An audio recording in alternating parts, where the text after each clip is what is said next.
प्रदेश के आगरा जिले में एक बड़े नकली दवाओं के रैकेट का पर्दाफाश हुआ है। इस रैकेट के मास्टरमाइंड हिमांशु अग्रवाल को एसटीएफ यानी स्पेशल टास्क फोर्स और ड्रग विभाग ने गिरफ्तार किया है। हिमांशु अग्रवाल ने गिरफ्तारी के बाद अधिकारियों को 1 करोड़ रुपए की रिश्वत देने की कोशिश की थी, जिसे अधिकारियों ने नकारते हुए उसे रंगे हाथ पकड़ लिया। हिमांशु अग्रवाल का मेडिकल व्यवसाय हेमा मेडिकल स्टोर के नाम से जाना जाता था। उसके गोदाम में 3 करोड़ रुपए की नकली दवाएं बरामद की गई हैं, जिसमें जो मेन दवाइयां हैं वो फार्म कंपनियां जैसी जाइंट, सनफार्म, सोनोफी और गेलेन मार्क की दवाइयां शामिल हैं। इन दवाइयों में एंटी एलर्जिक और सामान्य दवाएं शामिल हैं। अधिकारियों ने 15 दवाओं के सैंपल लेकर प्रयोगशाला में परीक्षण के लिए भेज दिए हैं। हिमांशु अग्रवाल का नेटवर्क केवल आगरा तक सीमित नहीं था, उसका कारोबार पूरे भारत में फैला हुआ था और वह बांग्लादेश और नेपाल जैसे देशों में भी नकली दवाओं की आपूर्ति करता था। उसकी कंपनी का सालाना कारोबार 350 करोड़ रुपए था। गिरफ्तारी के बाद हिमांशु अग्रवाल ने अधिकारियों को रिश्वत देने की कोशिश की। वह 1 करोड़ रुपए की नगद राशि लेकर आया था, जिसे अधिकारियों ने जब्त कर लिया। इस मामले में आयकर विभाग और सतर्कता विभाग को भी सूचित किया गया है। इस कार्रवाई में एसटीएफ और ड्रग विभाग के अधिकारियों ने मिलकर हिमांशु अग्रवाल के मेडिकल स्टोर और गोदामों पर छापेमारी की है। इस दौरान 2 करोड़ रुपए से ज्यादा उनकी नकली दवाइयां हेमा मेडिकल स्टोर और 87 लाख रुपए की दवाइयां बंसल मेडिकल स्टोर से जब्त की गई। इसके अलावा एक डीसीएम ट्रक भी जब्त किया गया, जिसमें चेन्नई से लखनऊ होते हुए आगरा तक दवाइयां पहुंचाई जाती थी। इस मामले में एसटीएफ के इंस्पेक्टर यतेंद्र शर्मा ने बताया कि ये रैकेट केवल आगरा तक सीमित नहीं था, बल्कि पूरे उत्तर भारत में फैला हुआ था। उन्होंने कहा कि इस रैकेट के तार 11 राज्यों से जुड़े हुए हैं और जांच जारी है।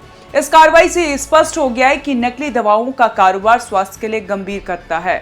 अधिकारियों ने जनता से अपील की है कि वे केवल प्रमाणित और लाइसेंस प्राप्त मेडिकल स्टोर से ही दवाएं खरीदें। इस मामले में हिमांशु अग्रवाल को भ्रष्टाचार निवारण अधिनियम के तहत गिरफ्तार किया गया है। वह फिलहाल न्यायिक हिरासत में है और जांच जारी है।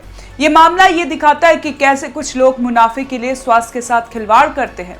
अधिकारियों की तत्परता और कार्रवाई से ये रैकेट उजागर हुआ और इससे ये भी साबित होता है कि सरकारी एजेंसियां ऐसे मामलों में सख्त कार्रवाई कर रही हैं। आगे की जांच में ये पता लगाया जाएगा कि इस रैकेट के अन्य सदस्य कौन हैं, उनका नेटवर्क कितना विस्तृत है। अधिकारियों ने इस मामले में और गिरफ्तारियों की संभावना जताई है। नकली दवाओं के कारोबार से न केवल स्वास्थ्य एवं पर प्रतिकूल प्रभाव पड़ता है, बल्कि ये समाज में विश्वास की कमी भी पैदा करता है।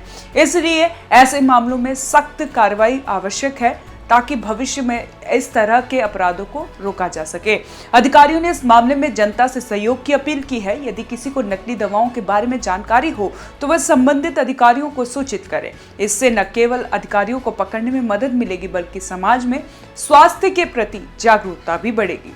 इस मामले में हिमांशु अग्रवाल की गिरफ्तारी और उसके द्वारा रिश्वत देने का प्रयास ये दर्शाता है कि कुछ लोग कानून से ऊपर समझते हैं, लेकिन ये भी साबित करता है कि कानून सभी के लिए समान है और किसी को भी अपराध करने पर सजा मिलती है। अधिकारियों की ये सख्त कार्रवाई ये संदेश देती है कि नकली दवाओं के कारोबार को किसी भी कीमत बर्दाश्त नहीं किया जाएगा। इससे अन्य अधिकारियों को भी चेतावनी मिलती है कि कानून के हाथ लंबे होते हैं।